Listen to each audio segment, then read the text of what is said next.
Assalamualaikum warahmatullahi wabarakatuh. Kami dari kelompok 1, perkenalkan, saya Firsya Maurila Larasati. Saya Nazwati Ramadhani. Saya Naura Zakia. Saya Maulidiana Putri. Saya Septiva. Kami akan mewawancarai Ustadz Muhammad Irham tentang perjalanannya dalam berdakwah. Nah, sebelumnya kami ingin mengetahui gimana biografi Ustadz.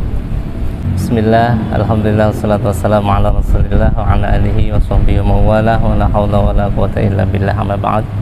Bersyukur kehadirat Allah subhanahu wa ta'ala. Shalawat dan salam mudah-mudahan tercurahkan ke baginda Nabi Muhammad sallallahu alaihi wasallam. Alhamdulillah, pada hari ini kita bisa berkumpul dalam acara wawancara ya. Baik, sebelum apa yang disampaikan oleh tadi, perlu perkenalan atau biografi ya. Biografi saya, nama Muhammad Irham. Untuk tanggal lahir saya di Demak, tanggal 18 bulan Juli 1983. Alhamdulillah masih muda. Masih muda ya, alhamdulillah ya. Kemudian untuk tempat tinggal, saya tinggal di Komplek UK Blok O nomor 71 RT 03 RW 08 Tugu Utara, Koja. Masuknya untuk wilayah Koja. Kemudian untuk status, alhamdulillah sudah nikah, baru satu.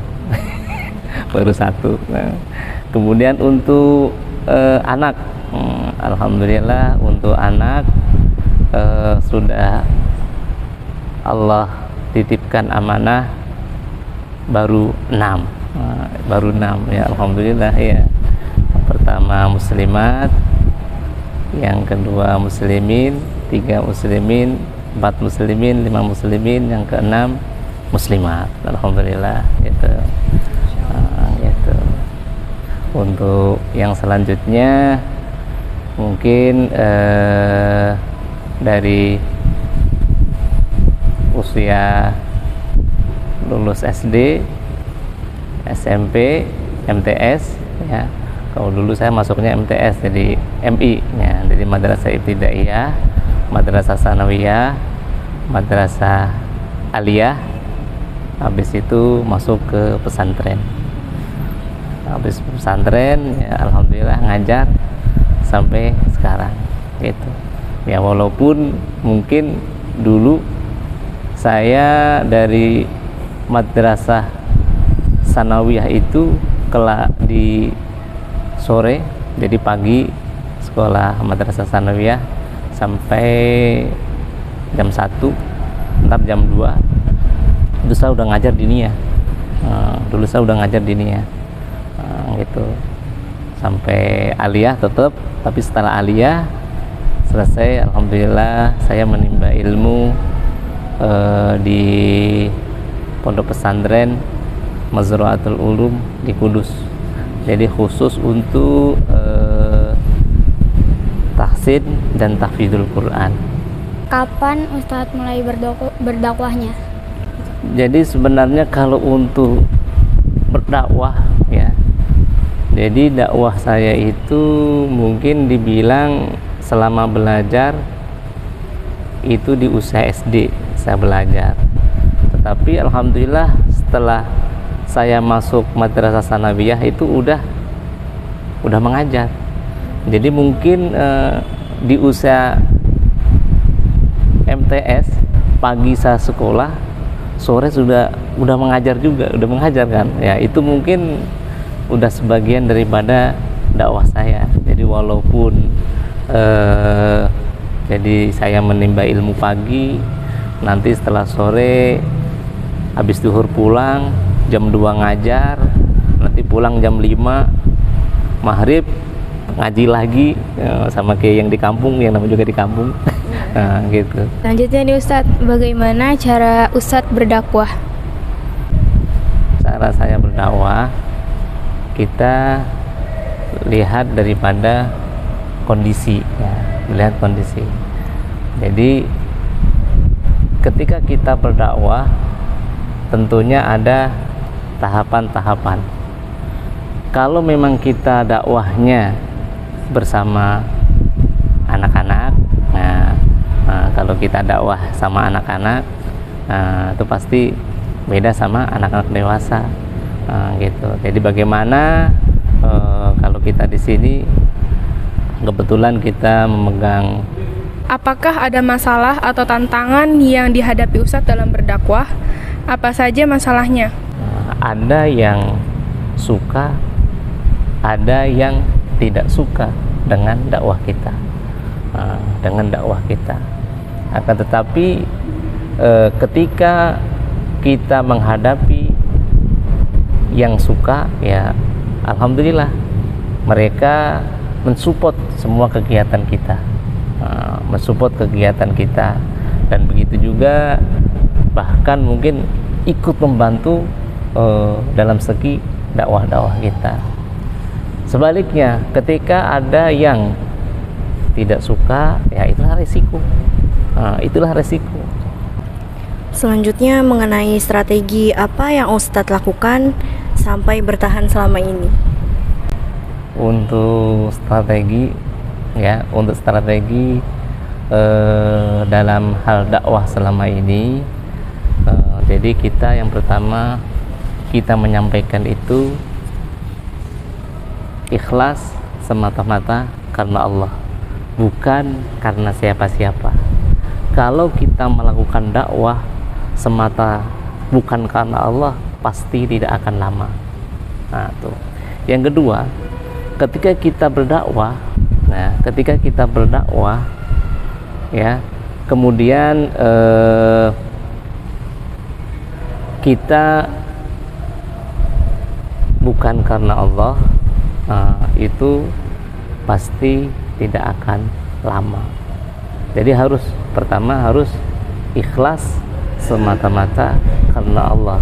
Jangan ketika kita berdakwah itu hanya karena materi. Kalau ketika kita berdakwah karena materi, itu biasanya tidak lama. Kemudian yang kedua, ketika kita berdakwah itu jangan kita ada niat supaya apa yang kita sampaikan itu bisa diamalkan, gitu. Karena apa? Karena orang kalau dia mengamalkan, ya, itu semata-mata hidayah dari Allah Subhanahu wa Ta'ala. Makanya jadi ketika kita baik itu mengajar, baik itu mengisi tausiah, jadi kita niatkan satu karena Allah, ikhlas. Yang kedua, kita ya hanya menyampaikan. Kalau memang hari ini belum bisa diamalkan, ya kita doakan mudah-mudahan dapat hidayah besok bisa diamalkan. Nah, itu kalau strategi ketika kita mengajar baik itu orang tua baik anak-anak. Dan ketika kita mengajar juga khususnya untuk ya bukan untuk anak-anak atau dewasa, ya. Jadi kita harus ada hati kita walau niatkan semata-mata karena Allah. Yang kedua, ketika kita mengajar jangan dipaksakan pada waktu hari ini dia harus bisa. Jadi kita harus ada keinginan dan kita doakan kalau toh mungkin hari ini belum bisa, besok masih ada waktu, mudah-mudahan Allah berikan hidayah. Dan begitu juga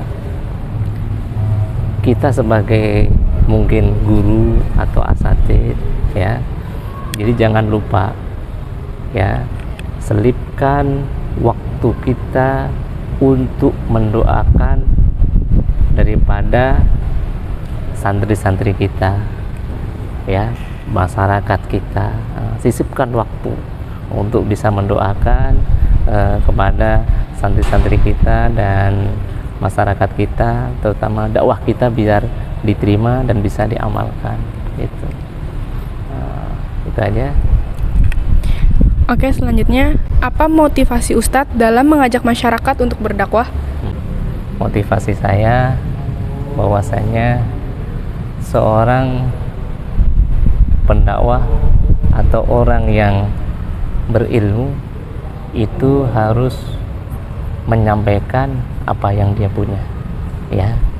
Jadi ketika kita punya ilmu itu harus kita sampaikan kepada orang lain, karena itu sebagai tanggung jawab daripada kita, satu. Yang kedua, itulah ilmu yang bermanfaat. Ketika kita berharap, ya Allah berikan ilmu yang bermanfaat. Jadi bermanfaat itu bukan untuk kita sendiri. Jadi kalau sudah ilmu yang bermanfaat, nah, itu kita bisa mengamalkan. Habis kita mengamalkan, kita berikan kepada orang lain, dan orang lain bisa mengamalkan, dan orang lain ketika sudah bisa, dia diamalkan lagi, diberitahukan kepada orang lain, dia mengamalkan lagi. Nah, itu nanti yang bisa memberikan ilmu yang bermanfaat kepada kita. Mereka juga ketika mengamalkan, kita juga mendapatkan pahala. Pesan dan kesan apa saja yang ingin disampaikan Ustadz untuk generasi muda? Tinggal kita selalu belajar, dan belajar. Jangan bosan dengan belajar. Jadi sebagaimana Rasulullah SAW pertama kali menerima wahyu mengenai apa? Membaca. Intinya kita banyak membaca dan banyak belajar. Satu. Yang kedua, ya, pesan saya, teruslah semangat dalam hal belajar, ya. Mumpung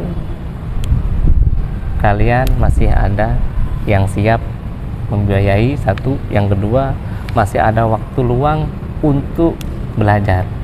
Nah, jadi nanti kalau kalian belajarnya terus semangat, insya Allah nanti ketika dewasa sudah tahu, akhirnya Allah mudahkan. Baik Ustadz, terima kasih banyak sudah memberikan waktu untuk wawancara tugas kami. Nah teman-teman, itulah dia hasil wawancara tentang perjalanan berdakwah kami.